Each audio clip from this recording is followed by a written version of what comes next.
So I'll just introduce you quickly to the panel. So as you see, here's our speakers representing 4 different pilots, let's say, within the different projects. So they're going to try to inspire us, because one thing I found personally from working on the Energy to Peers project is that, okay, it's fine to have these nice conferences, we talk about things in quite abstract terms, but what's really inspiring is when people show you the end result and something that they really achieved that other people can take inspiration from and hopefully try to replicate. So that's what we're going to try to do now, is try to inspire all of you to take something really away from this event today and replicate it in your own communities. So I'll introduce the first speakers. I have your whole CV, but I won't lose time with that, so I'll just introduce you by name. So first we have Vasilis Philippou, who is from the energy community of Karditsa in Greece, but also representing the BECoop project. So Vasilis. So hello everybody, but first of all I would like to thank the organizers for organizing this great event and gave us the opportunity to be here and learn so much things from your projects and network each other and ignite new partnerships for the future. So Marin, thank you very much for the work you have done so far. Really thank you. So the title, oh, where is the presentation? Ah, I can do it from here, okay. So the title of the presentation is From Your Morning Coffee to Heat, and why we choose to combine the coffee sector with the heat sector. It is something that I will explain to you later, but first let me, allow me to better introduce who we are. We are located in Greece, in the region of Thessaly, in the prefecture of Karditsa, a small town, the center of Greece, no sea around. So if you take a glimpse of the geophysical map of the prefecture of Karditsa, you can easily understand that it divided into almost equal parts. The lowlands, which is the cultivation parts, and the mountains, which is the forest. So why I choose this picture to start? Because first of all, you need to map your local area and understand what is the potential local resources that you need to exploit in order to produce energy. We are an energy community, a small energy community of 400 members, including small, medium enterprises, citizens, and municipalities, and we all together share a common goal and vision about energy independent, about reduce energy poverty, and exploit the local resources. The most critical part at the beginning was in which renewable energy source should we focus in. Of course, we are in Greece, we have a lot of sun, so it makes sense to exploit the solar energy. But because, first of all, we map the region, we understand that we have a lot of potential residual biomass. So the most critical decision at the beginning was to focus to a renewable energy source, and we focus on biomass. And why we focus on biomass? Because biomass produced in a local level, and most of the times convert into an energy in a local level. And by the time that you try to convert the biomass into an energy, you create a value chain, you create job opportunities, you engage a lot of local stakeholders and create a more resilient community. And when you do those things in the framework of the energy community, that gives a democratized aspect to the whole issue. So this is why we choose biomass. And the first thing that we tried to do was to map the residual biomass that is in the region. So you can see in the middle, the sketch, all the residual biomass, how we collect, how we process it, and how we distribute it to the local community. To households, to agricultural sector, and stuff like that. And the pictures, the side, the left and the right, is the actual supply chains that we have managed to establish through those years. Of course, the wood makes sense, but the coffee, it doesn't make sense if you see the whole picture, but I've explained to you why we have coffee. This is our facilities. We have all the necessary mechanical equipment in order to process the residual biomass, standardize, and produce high-quality biofuels in the forms of pellet. So we have our facilities, and this is where BECoop came. BECoop was a tool for us. It really helped us. All the great partners of this consortium really gave us new perspectives, and we learned a lot about things that happen in other pilot areas, about the great work that the Polish partners, the Spanish partners, the Italian partners have done. So regarding us, the main aspect was to increase the supply chain that we had, to have more feedstock, alternative feedstock, and produce alternative biofuels and more activities. So this, the BECoop was the tool that really helped us to establish concrete and reliable supply chains, having collaborations with the municipalities, with the citizens, and the industries that there is in the region, to collect the materials, to further process to our facilities, and then distribute it back to the local community. And here is a coffee. Why we choose coffee? Of course, coffee gives us power. When we drink it, everybody loves coffee. So the idea, an idea born in the framework of BECoop, how to engage the local citizens, how to engage the people in the local level and transfer the message of the circular economy.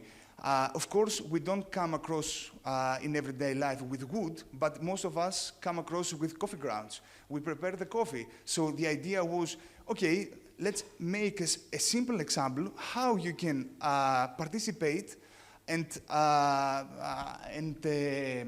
produce energy from your own residuals. So what we have done, we install some bins in the center of the city. We call the industries, we call the enterprises and the citizens to dispose the residual coffee grounds in our coffee bins. Then we collect it, we process, we combine with wood, and we end up with a new innovative alternative biofuel. We call it the coffee pellet. You can see it here in my hand.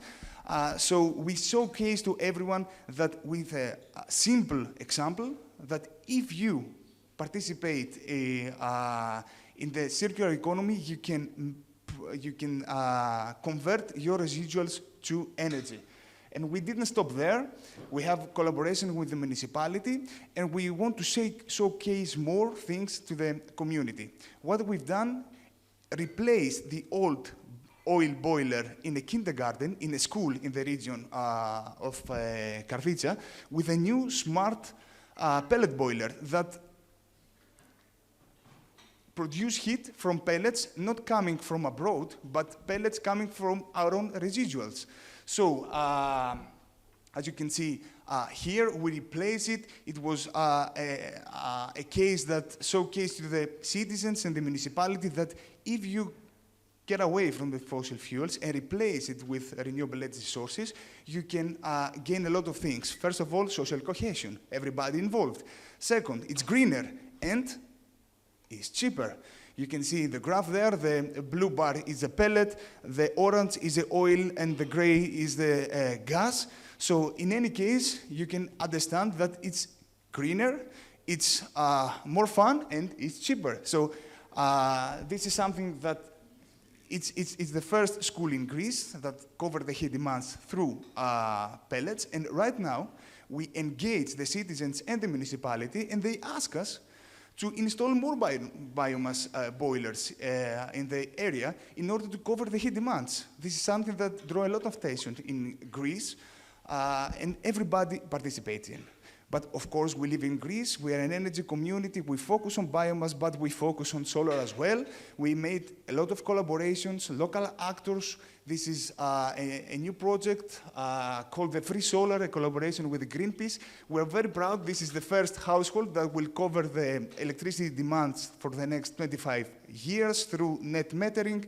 And of course, we are planning to install virtual net metering PV plants to cover the electricity demands of our members. 1 megawatt can cover the electricity demands of 2,000 households. The problem is not let's say, the participation of the people. We're ready. We have made the application to the grid operator, but they stopped us because the grid is overloaded. So it's about how to change things now and involve citizens in this matter. And we try to do all those things because we believe that it's not enough a green transition, but the green transition should be should become with a more democratized way.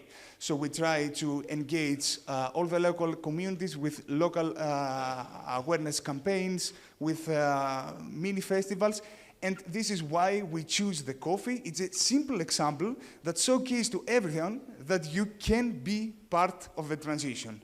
So that's what I want to say to you. Thank you very much. I'm here for any questions that you may have.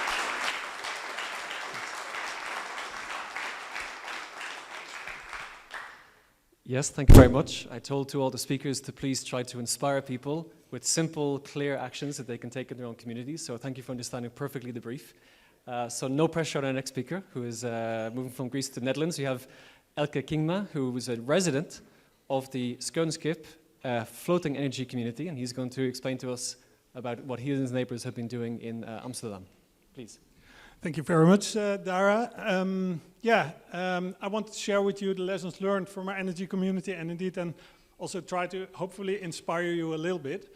Skønskip, we are an energy community in Amsterdam, so quickly give you an impression. It's a floating energy community. It was new built between 2018 and 2019 completed, and there's 30 buildings with 46 households on it. And it consists of about 150 people, so this is basically the group that actually makes the community. The community got quite a lot of attention since the beginning. It was established about 12 years ago, and basically that had to do with the initial ambition. At that time we had the ambition to become Europe's most sustainable floating neighborhood.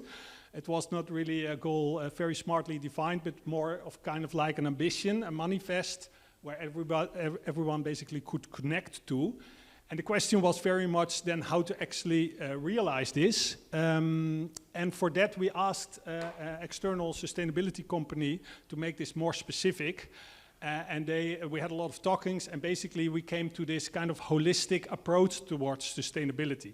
So what you can see, it's very much about architecture, how to build in a green way, shared mobility, water streams, rainwater harvesting, green ecology, materials, adopting bio-based materials, for example, health and well-being, buying food together, have a meet-up space, try to make it financially possible also for by making a semi-detached houses a bit more affordable. It didn't completely succeed, by the way, and social aspects.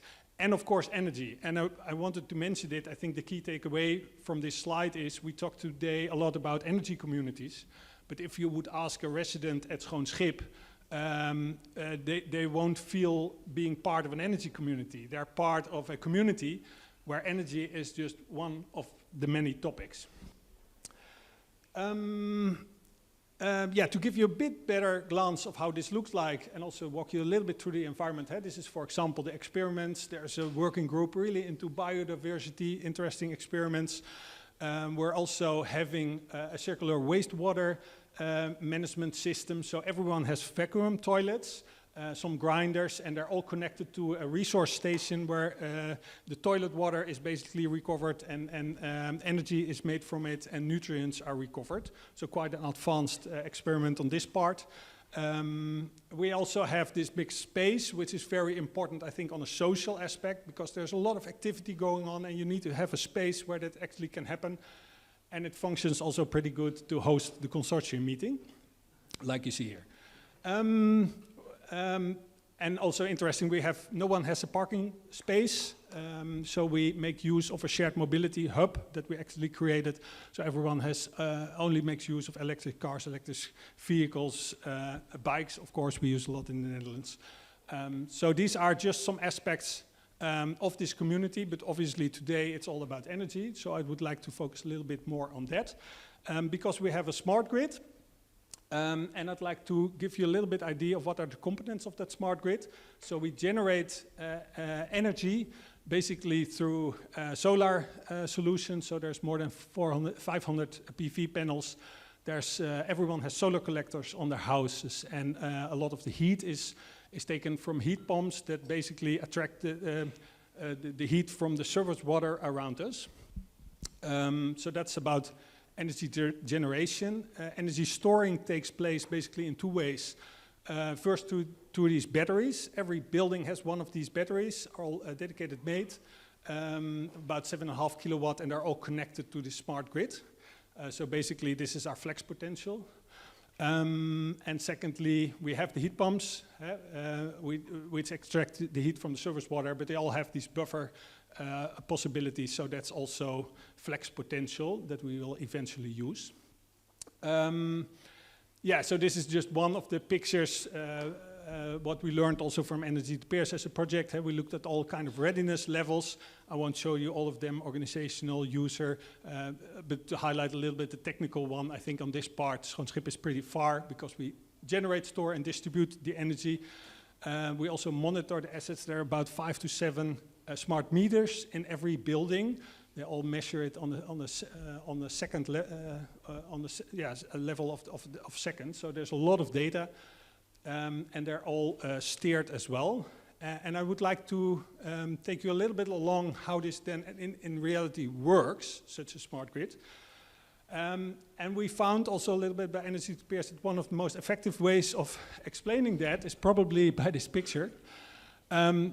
Yeah, what you see here is kind of a secluded village, a gated community, probably, I assume, secluded from some kind of Roman Empire. And they make their own rules, and they're only connected through one path with the mainland.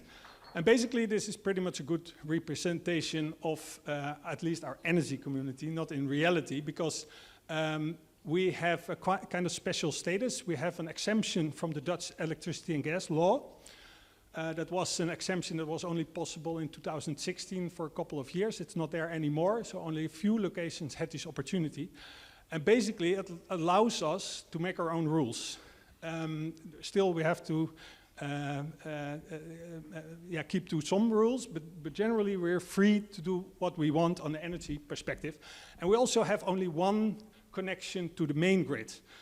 Behind that connection, we developed our own grid and we own it. So we are our own grid operator, we are our own energy supplier, and with this exemption, it really allows us to go a step further. Well, then taking you along a little bit on how it looks now, that's always difficult to explain, but I think the best way is through this digital twin. This is a dashboard every resident can actually look at. You see here the neighborhood, you can see the red lines and the green ones. By green, there's more production. This is the one connection to the main grid. And if there's red lines, there's more consumption than production. So basically here you can have an insight of how energy sharing looks like within the community. You can also look at the different homes. This is my own home. And there, basically, you can have a look at your energy consumption, your energy production, how much the solar panels do. So I took this screenshot a couple of months ago at a good moment because it was a little bit cloudy. So you can see sometimes the green lines moving into red ones. You can also see how much the battery is stored.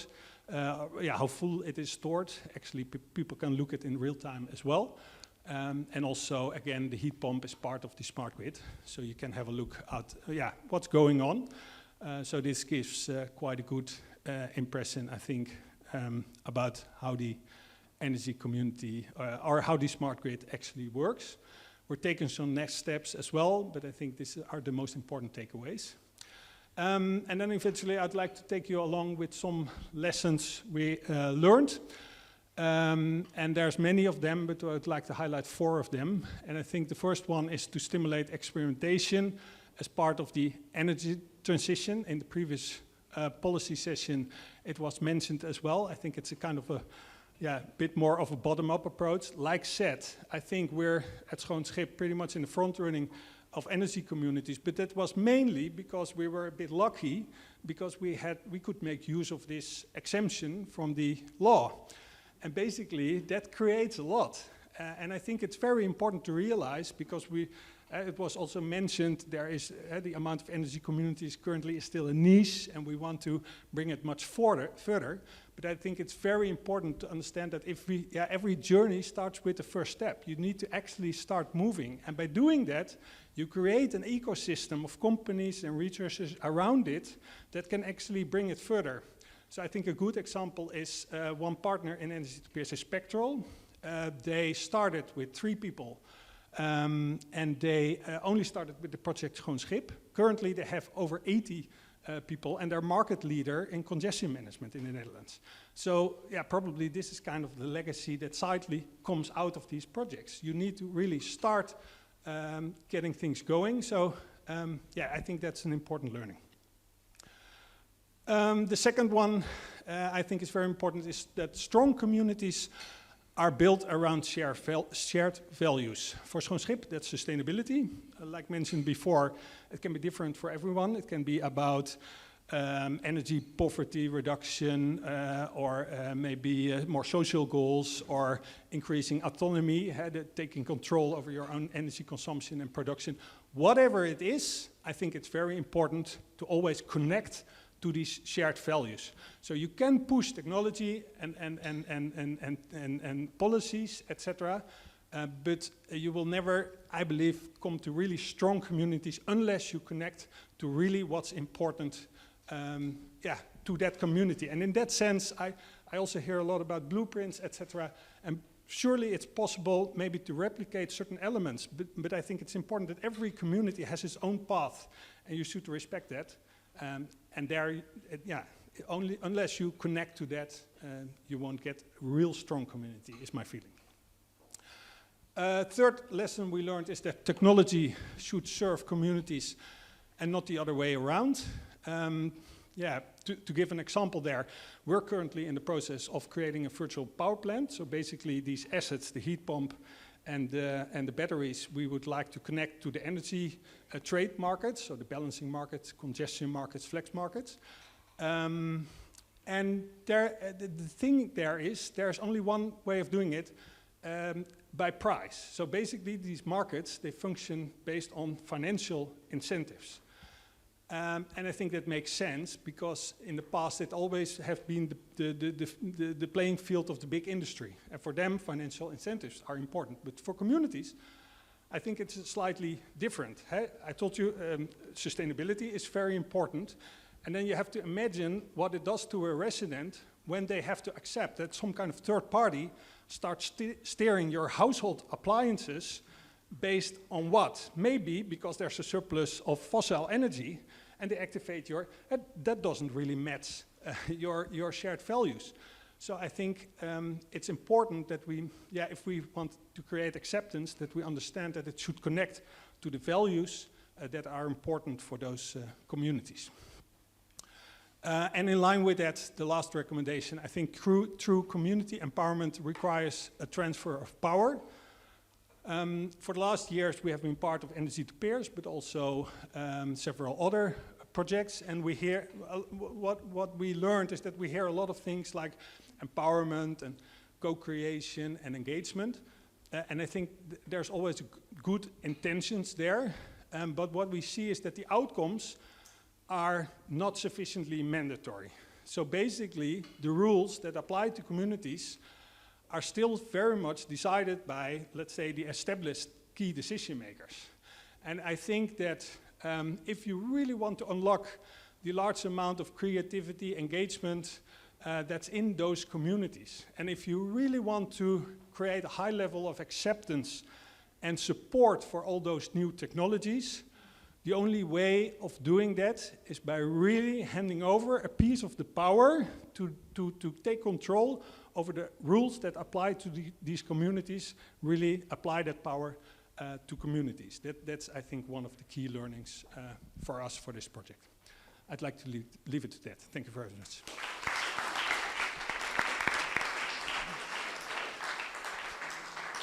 Okay, thank you. So moving on to our third speaker, and also thank you very much for, again, keeping us moving at a good pace and inspiring messages. So our third speaker is Ivanka Pendelevia-Dimova from the Sofia Energy Center in Bulgaria, where she'll be representing the Upstairs project. So Ivanka, please. Thank you, Dara, and thank you for inviting me to present our positive experience in this project. Actually, I'm going to talk about a slightly different perspective than the other speakers before me, because what I'm going to present is the efforts and the actions of local and regional authorities related to helping their citizens to participate in the energy transition and establish energy communities. So it's a slightly different perspective from authorities. Actually it was briefly presented by my colleagues before, by Lorena. The concept of our project is a creation of pilot one-stop shops in 5 pilot regions around Europe to help the creation of energy communities and assist the citizens in their energy transition through provision of advice. Holistic advice on different issues according to local or regional needs. So the 5 pilot regions were already mentioned: Asenovrad, Bulgaria, Barcelona metropolitan area, Cork, Ireland, Upper Austria, and Rodoshop again in Bulgaria. So the concept of these one-stop shops is based on the business model framework which we developed within the project and adapted to the pilot context. So it was already mentioned, but I want to stress on it because it's important for the results, is that 2 of the pilot one-stop shops focused mainly on supportive creation of renewable energy communities. And focused mainly on implementation of PV panels on buildings. And the other 3 of our pilot one-stop shops focused mainly on citizen energy communities, focused on energy refurbishment of residential, private residential buildings. And in Bulgaria it's a quite significant issue because multi-family residential buildings are owned by many different owners, and it's a real challenge to come together and refurbish the whole building, so they need to create energy community for this reason, which turned to be not an easy task. So here these are our results in hard figures, let's say. So we managed to reach by a promotion and information campaigns in the 5 pilots more than 60,000 people who were informed about the initiative and the one-stop shops created in the regions and the help they can receive there. We managed to involve and give advice, either more general or even more specific advice to more than 11,000 citizens in the 5 pilot regions. These are the figures that are up to the end of September, but actions are still going on, so I guess the figures will be higher at the end of the project. The project ends by the end of November, so we still have time to work. So the expected energy savings from our actions are more than 17 gigawatt hours per year. PV energy to be produced is about 60 gigawatt hours per year, and the building area that will be refurbished as a result of advice given is more than 300,000 square meters. And of course, energy communities that were supported are 340. So these are the hard figures, but behind them, what are the key findings that we came up with during our pilot OSS one-stop shops operation? So the background of our activities showed us that there is really need for these kind of structures in these pilot regions because there is a lack of key information for citizens, homeowners. They absolutely don't know where to start, how to establish energy community, either renewable or citizen, it doesn't matter, but they don't know how to start, so they need help in this. They need support and advice on available funding options, how to get funding, financing for their initiatives. They are unaware of the policy framework and where to find information about it. So the one-stop shop supports them also there. And they also, in some cases, they have to be persuaded about the community benefits. Especially, it's valid for Bulgaria for the multifamily buildings. Because there are many different people living there, people with higher education, more awareness about things, or people, elderly people, people from without, at risk of energy poverty even. So they live in the same building and they have to come, all of them, on board to refurbish the building. So what were the main challenges that we faced and lessons learned? It will a bit repeat what was said previously, but I want to make, again, to stress, because many of our lessons are similar in the other project, as far as I can see. There are numerous regulatory barriers for establishing a renewable energy community, and this is especially valid for Ireland and Bulgaria, because in Bulgaria, the European legislation hasn't been transposed yet. In our legislation, it's still a draft in the parliament, hasn't been voted yet in the parliament, so we lack this framework, especially for renewable energy community. For citizen energy community, we have some legislation, and it is used for refurbishment of multifamily buildings. For Ireland especially, one of the challenges is that the capacity in the construction field is not sufficient to do all refurbishment needed. In Cork, this is a lesson learned from Cork City. One main lesson that we learn from our activities is that the service should be free, especially for the citizens that are at risk of energy poverty. In Bulgaria, these are many of the panel-type building owners who have to be supported in this way. So the service should be free for citizens and paid, the service of one-stop shops, I mean here, and paid for industries or SMEs or professionals. That's one of the key lessons that we learned. It's important that the implementation champions, so the people who give advice to citizens, that they have strong technical and legal background in order to be beneficial for the citizens. They also should have undergone training on different issues. This is important for their activity. That's what we learned. They also need to have a proactive behavior. So they need to go to the communities, they need to go to the citizens and talk to them and tell them what are the opportunities and try to take them on board. So they shouldn't wait for the citizen to come to them.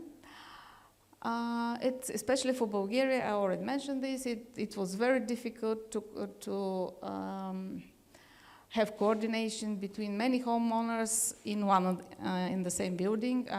Here, I mean more than 36 owners in the building. So these are big concrete buildings with many, it can be 100 homeowners in such a building. And it's a real problem to come together and do something on the whole building. What helps, I would say, is if there is support, grant support or co-funding of the measures, then it's easier to persuade them. If there is no support, regional or national, it doesn't matter, support for the refurbishment, I mean, or installation of renewable energy, then it's much more difficult if there is no support funding for these kind of measures. But still, funding is not enough. Yeah. And so, especially for Bulgaria, there is a lack of interest towards ESCO, so the main interest is about grant schemes. So I have a couple of slides, 4 slides actually, with one picture of each pilot site. The 5th pilot site doesn't have results yet. because they joined very late in the project. So this is from Cork Home Energy Upgrade Office. 6,500 citizens were advised. Here in Sanograd, it's a very telling picture. These are what the buildings look like, and before the advice and energy refurbishment measures, and after that. I'm not speaking even about energy figures. You can see simply the difference in appearance of the buildings. Yes, so in Barcelona, it was mentioned that Barcelona is an umbrella OSS service, that they have more than 50 municipalities, so they support establishment of one-stop shops in their municipalities. And they have 9 already established, and they aim for 24. But they also organize events to inform citizens about self-consumption and energy communities, and also SMEs. And one of the sessions was devoted to shared consumption in multifamily buildings, which is also a problem. I mean, to get many owners together, it's the similar as in Bulgaria. So in Upper Austria, this is the figure. These are the figures. 1,000 individual advice sessions, 50 events, and 100 energy communities in operation. All this information can be found on our website. Of course, I'm here to answer any questions. It was very brief. There are a lot more things to tell. But thank you for your attention.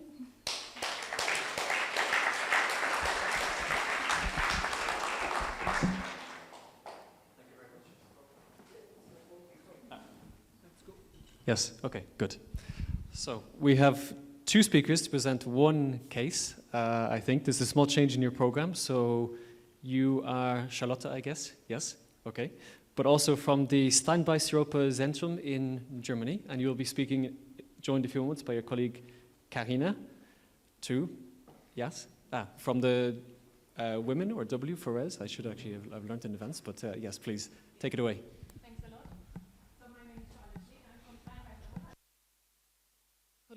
Who became ill, unfortunately could not join, but her kind regards to the project, W for Res, Women for Res, and also to the audience, of course.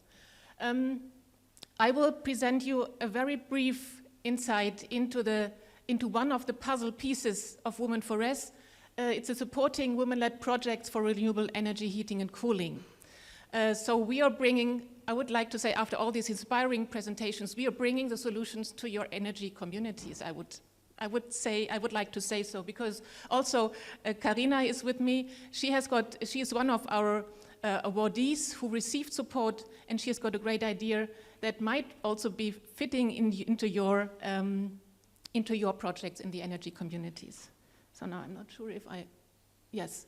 So I try to be very brief, because you heard already this morning from Julia about the setting of the project. So we've got 8 European countries acting as regional hubs, but it's not just that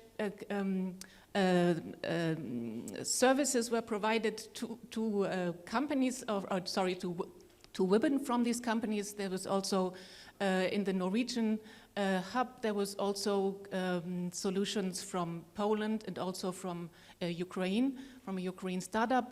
And you see the 12 partners who delivered support. And maybe these partners who delivered to support can just raise your hands, because then the audience knows, okay, these are the persons from the regions who delivered the support and who can be contacted in case of solutions for the energy communities. So please just raise your hand, so then the others know whom to contact specifically for specific countries or specific regions. Thanks a lot. So yes, the regional hubs, this term already has been mentioned this morning. Regional hub means there is a regional hub manager who is supporting the women-led projects from the very beginning and also after the project in terms of questions and in terms of support, and I will show you what I mean with support. market uptake support measures. So specifically, market uptake is of importance. So the ideas that were received are received either a business and innovation support, or a technical support, or then this was optional, an awareness raising like gender audits, a training or a capacity building training, for example, a proposal writing training, so how to get funding, for example. So the first, as I wanted to mention, the first two supports, one of them was mandatory for the women, and you see also a first result, 56 women-led projects were supported by the project partners. This is just a very short insight in the phases of an innovation project. So starting from the initiation, the early project design, initial project analysis, assessment of funding opportunities, then to look to the stakeholders, also to look to the more detailed concept and to the implementation, and so on, then the implementation by itself, the monitoring. So for all these phases, we had either a business innovation support or a technical support available. So you see the blue circle with the delivery of support in the center, the project partners, the support mechanism, and surveys also to validate the success of the activities. And this is just another view on these service supports. It's again on the left-hand side you see the project phases, and you see that the whole consortium set up a catalog of services with 49 services in the business support area and 22 services for the technical support area. There are some services in between. So in total, we were able to offer a catalog of over 70 services to the women-led projects. And this is now just a very quick run over the method, how we selected, how we identified the women-led projects. So of course the first initial step was a scouting, meaning that we identified or we created the material. We have launched 2 calls of applications, then promotion via social media, website, etc., also mailings, bilateral contacts, then to engage, the second step, to engage women on one hand side to identify interesting solutions, then to engage them, to engage women to supply or to submit the project idea. Then the third step is the evaluation and selection process. And then the real work, or another step of the work began because of the analysis of the needs. So there were the regional hub managers, as I mentioned before, they took care of these needs analysis with the women. And then there was, of course, the opportunity to have a prioritization of needs, and then was the matching with this catalog of services you have just seen. And in, I think, almost all cases, these first priorities were able to be covered by that. And then it was the delivery of services, and at the moment, or I think this is also, now the overall validation is still ongoing, but the bilateral validation has already been finished. So just to give you an insight, what has happened in this, in a very short time frame. So all this process was used for the first and the second call, and was about from the time frame of 6 months. So this is just a quick insight in the supports given, the services given to the women, and you see the access to finance is one of the highlights, or the highlighting, or the most requested services. You see on the left-hand side the business innovation services, on the right-hand side the technology services. And I would like to cut the story short. We have one woman-led solution here, a solution for your buildings, for your flats, for heating and cooling. She asked for access to finance support, and I'm happy to hand over to Karina from Hard to MC from the startup. Thank you.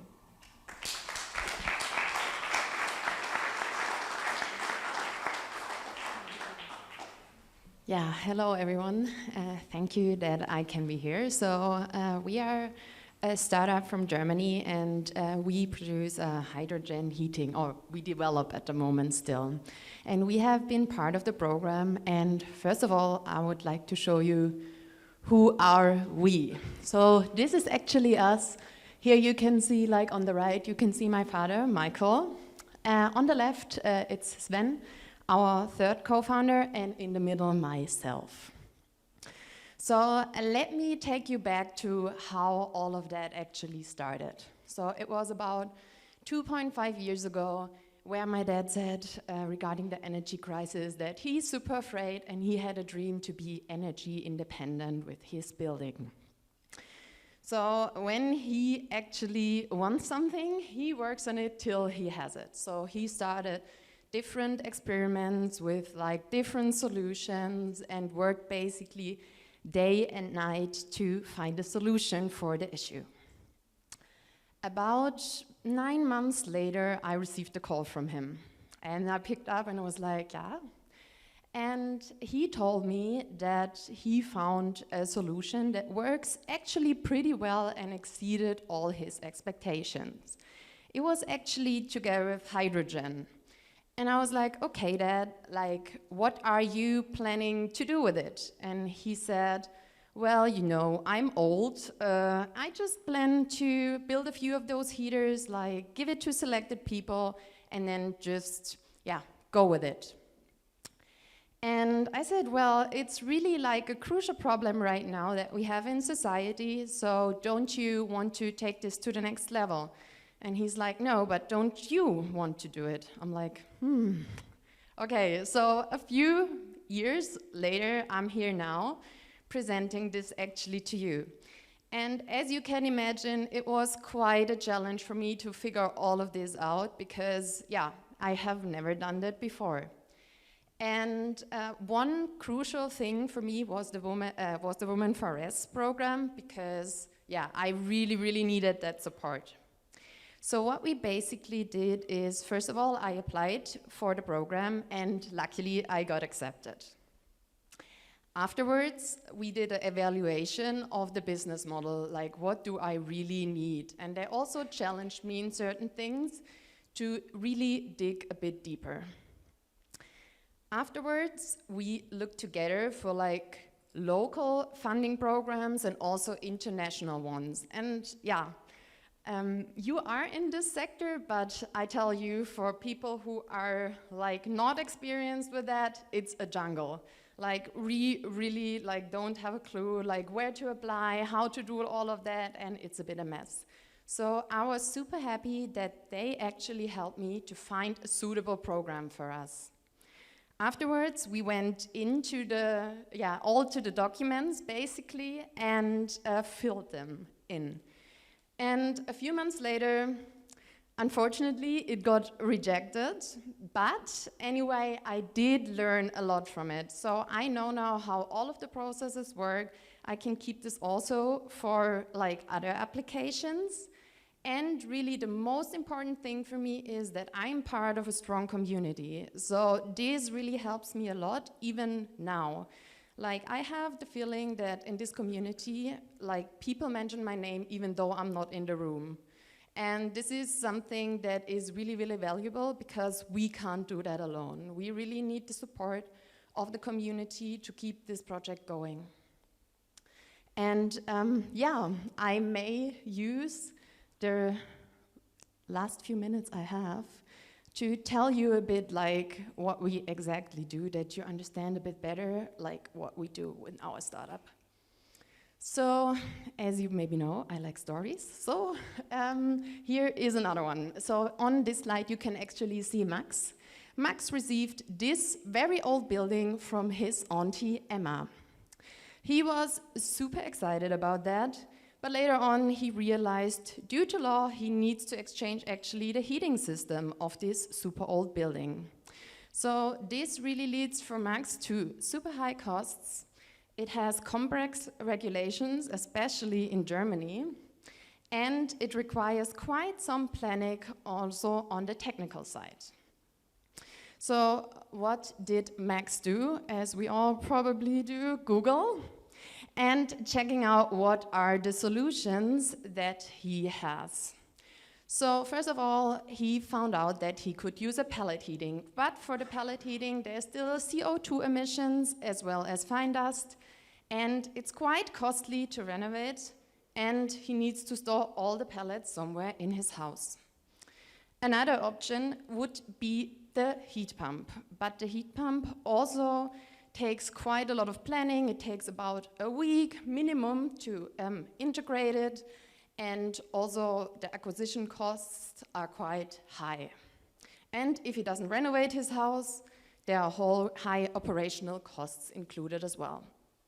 Then there are other electrical heating solutions who he could implement in his house, but also quite pricey, either in the acquisition or in the operations.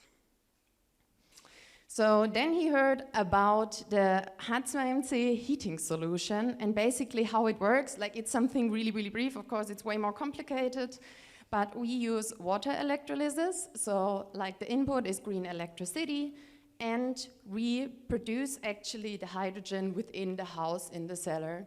So we do water electrolysis where actually hydrogen and oxygen like evaluates, and it comes up and we burn it immediately. And this actually creates a lot of heat, which we use to heat the heating water as well as the domestic hot water. And we also do have some other efficiency factors within our heating. But it probably gets too complex if I go into detail with that right now. So the advantage is really that it's super fast to implement. Like, within a day, you can just like put it into your old house when you had like a gas or a oil heating before. There are no emissions. It's like a closed system, and it also runs cost efficient. So Max is happy that he found the solution of H2MC, and here you can actually see the first prototype. So at the moment, we basically took it off the house because it was already running for 4 months last year in my dad's house. And now we are completely automizing it. We have a filed German patent already. We also filed already our PCT patent.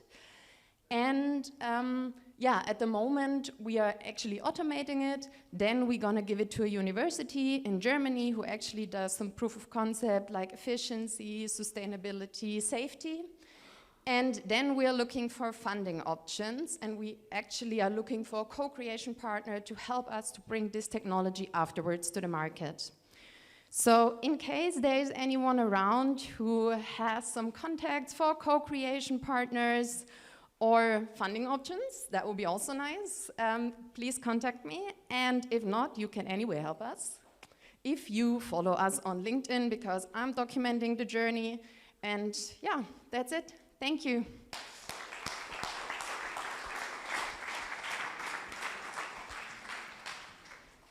Okay, I didn't expect this to become like a Dragon's Den Shark Tank pitch session at the end, but it's good. Why not take advantage of the opportunity? You came all this way, so it's I like the hustle. Okay, they were all of our speakers. Again, I think they really met the brief of being concise, being positive, maybe inspiring some of you to partner with them or to adapt with their what they've been doing in your own communities, your own context, or maybe even apply for further EU funding.